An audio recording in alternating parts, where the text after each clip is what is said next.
Hello guys, അപ്പം നമുക്കിന്നൊരു മത്തിക്കറി ഉണ്ടാക്കിയാലോ. അപ്പം ഞാൻ അതിന് ഒരു ചട്ടി വെച്ചിട്ടുണ്ട്, അത് ചൂടാവാൻ വെച്ചിട്ടുണ്ട്. അപ്പോൾ അത് ചൂടായി. അപ്പോൾ നമുക്കതിലേക്ക് വെളിച്ചെണ്ണ ഒഴിച്ച് കൊടുക്കാം.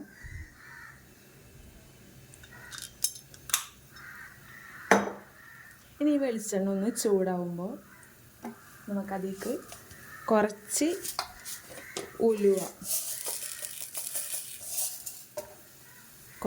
ഉലുവിട്ട് കൊടുക്കുക.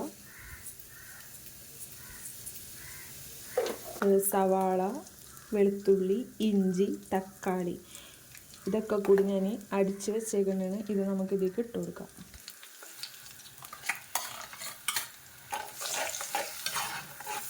ഇതിങ്ങനെയും ചെയ്യാം. വേണമെങ്കിൽ നമുക്ക് സവാള, തക്കാളിയൊക്കെ, ഇഞ്ചിയും പച്ചമുളകൊക്കെ ചതച്ചിട്ട് അങ്ങനെയും ചെയ്യാം. നമുക്ക് പെട്ടെന്ന് മുളക് കറി ഉണ്ടാക്കണമെങ്കിൽ ഇങ്ങനെ ചെയ്യാം. പച്ചമുളകും കൂടി ഇട്ട് കൊടുക്കാതിരിക്കും. പിന്നെ നമ്മളിതിൽ മെയിനായിട്ട് കുരുമുളകാണ് വേണ്ടത്. നമുക്ക് കുരുമുളകിലാണ് ഇത് ഉണ്ടാക്കുന്നത്. അപ്പം കുരുമുളക് കുറച്ച് കൂടുതൽ ഇട്ട് കൊടുക്കാം.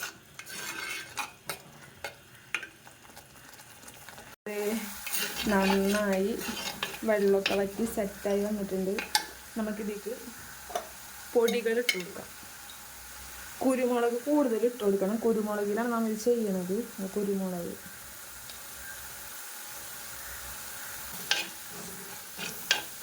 കുറച്ച് മുളക് പൊടി, ഒരു കളറിൻ്റെ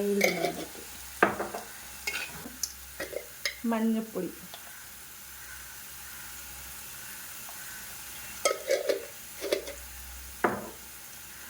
കുറച്ച് ഒരു പൊടിക്ക് പെരുംജീരകത്തിൻ്റെ പൊടി ഒക്കെ കൂടി നന്നായിട്ട് മിക്സ് ചെയ്ത് കൊടുക്കാം. ഇതിലേക്ക് നമ്മൾ നേരത്തെ അടിച്ച് വെച്ചിട്ടുണ്ടായില്ല തക്കാളി ഇതൊക്കെ, അപ്പോൾ അതിൻ്റെ ജാരയിൽ കുറച്ച് വെള്ളം ഒഴിച്ചു കൊടുക്കാം. ഇതിലേക്ക് നമുക്ക് കുടപ്പുളി ഇട്ട് കൊടുക്കാം. നല്ല പുളിയുള്ളതാണ്, അത് നോക്കിയിട്ട് ഇടാം. നമുക്ക് കുറച്ചും കൂടി കുരുമുളക് ഇട്ട് കൊടുക്കാം. കാരണം നമ്മൾ കുരുമുളകിലാണ് വെക്കണം. അപ്പോൾ നല്ല ഒരു കുരുമുളകിൻ്റെ ഒരു ടേസ്റ്റ് മുമ്പിൽ നിൽക്കണം. മുളക് പൊടി ഇടാണ്ട് തന്നെ ചെയ്യാം. കുരുമുളക് മാത്രം ഇട്ടിട്ട് വേണമെങ്കിൽ ചെയ്യാം. ഞാൻ ആ ഒരു കളറൊന്ന് ഇതായി കിട്ടാൻ വേണ്ടിയിട്ട് ചെയ്തതാണെങ്കിൽ ഇതൊന്ന് നന്നായിട്ട് തിളച്ച് വന്നതിന് ശേഷം നമുക്ക് കഴുകി വൃത്തിയാക്കി വെച്ചേക്കുന്ന മത്തി ഇട്ട് കൊടുക്കാം. ഇത് തിളക്കട്ടെ, ഒന്ന് മൂടി വെച്ച് കൊടുക്കാം. അപ്പോൾ തിളക്കട്ടെ. നമ്മൾ അതിൻ്റെ ഇടയിൽ കൂടി മത്തി വറക്കാനുള്ള മസാലയും കൂടി പൊരിക്കാനുള്ള മസാലയും കൂടി ഞാൻ തയ്യാറാക്കുന്നുണ്ട്. അപ്പോൾ ഞാൻ മിക്സിയുടെ ജാറിൽ തന്നെയാണ് അത് സെറ്റാക്കുന്നത്. അതിന് ഒരു 5-10 വെളുത്തുള്ളി എടുത്തിട്ടുണ്ട്, ഒരു വലിയ സൈസ് ഇഞ്ചി, പിന്നെ കുരുമുളക്, കുറച്ച് മുളക് പൊടി, മഞ്ഞൾപ്പൊടി, ഇച്ചിരി സൊർക്ക, പിന്നെ കുറച്ച് പെരുംജീരകം കൂടി ഇട്ടിട്ട് ഇത് നന്നായിട്ട് നമുക്ക് അടിച്ച് പേസ്റ്റ് രൂപത്തിലാക്കിയിട്ട് നമുക്ക് മസാല വെച്ച് കൊടുക്കാം. അപ്പോൾ ഞാൻ ഇത് അടിച്ചിട്ട് വരാം. അപ്പോൾ അതേ നമ്മുടെ മീനിൻ്റെ മസാലയുടെ ഇത് തിളക്കുന്നുണ്ട്. അപ്പോൾ അതവിടെ തിളക്കട്ടെ. അപ്പോഴത്തേന് ഇത് ഞാൻ അടിച്ചിട്ട് വരാം. അപ്പോൾ മീൻ കറിയുടെ മസാല തിളച്ച് വരുന്നുണ്ട്. അപ്പോൾ കുറച്ച് ഉപ്പിൻ്റെ കുറവുണ്ട്, നമുക്ക് കുറച്ച് ഉപ്പിട്ട് കൊടുക്കാം. കഴുകി വൃത്തിയാക്കി വെച്ചേക്കുന്ന മീനാണ് മത്തി. നമുക്കിത് ഇട്ട് കൊടുക്കാം.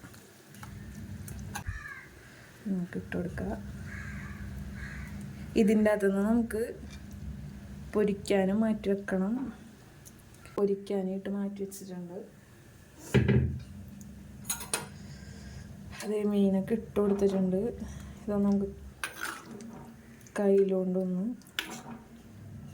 സെറ്റാക്കാം. സെറ്റായി വരട്ടെ. നമുക്കൊന്ന് മൂടി വെച്ചിട്ട് തീ കുറച്ച് വെച്ച് കൊടുത്ത് ആ തീയിൽ നന്നായി തിളച്ച് വരട്ടെ. പൊരിക്കാനായിട്ടുള്ള മസാലയൊക്കെ അടിച്ച് വെച്ചിട്ടുണ്ട്. ഇതിലേക്ക് നമുക്ക് മീൻ ഇട്ട് കൊടുക്കാം.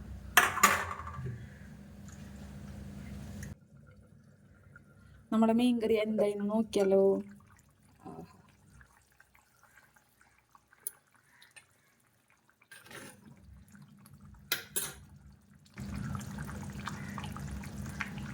അപ്പോൾ ഇത് നന്നായിട്ട് തിളച്ചുകൊണ്ടിരിക്കുകയാണ്.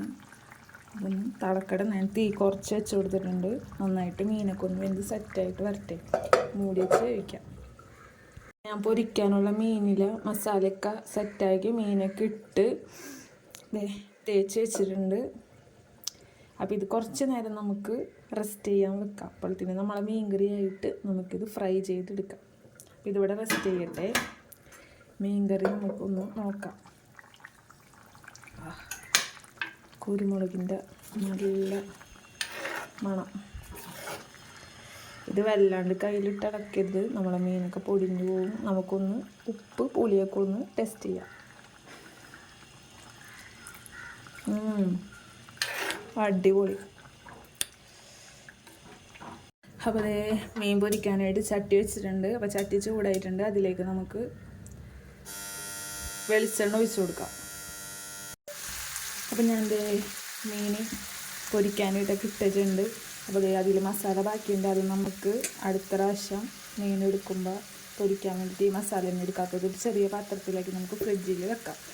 അപ്പോൾ ഇത് മീൻ നന്നായിട്ട് മൊരിയട്ടെ. ഒരു ഭാഗം നമ്മളെ മീൻ മൊരിഞ്ഞിട്ടുണ്ട്. നമുക്കിതൊന്ന് മറിച്ചിട്ട് കൊടുക്കാം. നമ്മൾ മത്തി പൊരിക്കുമ്പോഴേ നന്നായി മൊരിച്ചെടുക്കണം. അപ്പോൾ നമുക്ക് ഇങ്ങനെ കറുമുറു എന്നുള്ള രീതിയിൽ നമുക്ക് തിന്നുമ്പോൾ നല്ല ടേസ്റ്റ് ഉണ്ടാവുള്ളൂ.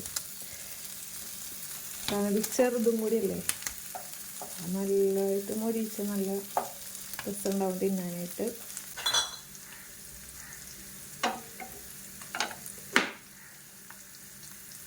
ഇത് തീ ഓഫ് ചെയ്ത് ഒരു പാത്രത്തിലോട്ട് ഇട്ട് കൊടുക്കാം. അപ്പോൾ ഇതെല്ലാവരും ട്രൈ ചെയ്ത് നോക്കണം. പെട്ടെന്ന് സിമ്പിളായിട്ടൊക്കെ ഉണ്ടാക്കാൻ പറ്റിയതാണ്. അപ്പോൾ ഇന്നലത്തെ ഞങ്ങളുടെ ലഞ്ച് ഇതൊക്കെയാണ്. പിന്നെ ഞാനൊരു സാലഡ് ഉണ്ടാക്കുന്നുണ്ട് കുക്കമ്പർ വെച്ചിട്ട്. അപ്പോൾ ഞാൻ അതൊക്കെ സെറ്റ് ചെയ്ത് കഴിഞ്ഞിട്ട് നിങ്ങളെ കാണിക്കാം. അപ്പോൾ നമ്മുടെ മീൻകറി അടിപൊളിയായിട്ടുണ്ട്. മത്തിക്കറി നമുക്ക് പെട്ടെന്ന് ഉണ്ടാക്കാൻ പറ്റിയതാണ്. നമുക്ക് സവാളയും തക്കാളിയും വാട്ടണ നേരം കൊണ്ട് മിക്സിയിലടിക്കുക, ഇതിലൊഴിക്കുക. ഒപ്പം തന്നെ നമുക്ക് വേണമെങ്കിൽ മസാലകളൊക്കെ ഇട്ട് വെള്ളം പുളിയൊക്കെ കൂടി ഒഴിച്ചെങ്ങാണ്ടും മീനിടുക, അല്ലെങ്കിൽ ഇങ്ങനെ ഉണ്ടാക്കാം. പെട്ടെന്ന് ഉണ്ടാക്കാൻ പറ്റിയതാണ്. അപ്പോൾ എല്ലാവരും വീട്ടിൽ ട്രൈ ചെയ്യാം. എന്നിട്ട് എന്താണ് നിങ്ങളുടെ അഭിപ്രായം എന്ന് വെച്ചാൽ അറിയിക്കാം. അപ്പോൾ സബ്സ്ക്രൈബ് ചെയ്യാത്ത ഒരുപാട് ആൾക്കാർ എൻ്റെ വീഡിയോ കാണുന്നുണ്ട്. അപ്പോൾ അവരോട് എല്ലാവരും സബ്സ്ക്രൈബ് ചെയ്യണം, ഷെയർ ലൈക്ക് ചെയ്യുക. എന്നാലേ എനിക്ക് ഇനി നിങ്ങളുടെ മുന്നിലോട്ട് ഇതേപോലെ സിമ്പിളായിട്ടുള്ള വീഡിയോസൊക്കെ കൊണ്ടുവരാൻ പറ്റുള്ളൂ. ഞാൻ ഉണ്ടാക്കുന്ന ഇത് പോലും നിങ്ങൾക്ക് ഉണ്ടാക്കാൻ പറ്റുന്ന സിമ്പിളായിട്ടുള്ള റെസിപ്പികളാണ്. അപ്പോൾ എല്ലാവരും ഇത് ട്രൈ ചെയ്ത് നോക്കണം. അപ്പോൾ വേറൊരു വീഡിയോയുമായി നമുക്ക് വീണ്ടും കാണാം. അപ്പോൾ എല്ലാവർക്കും ബൈ.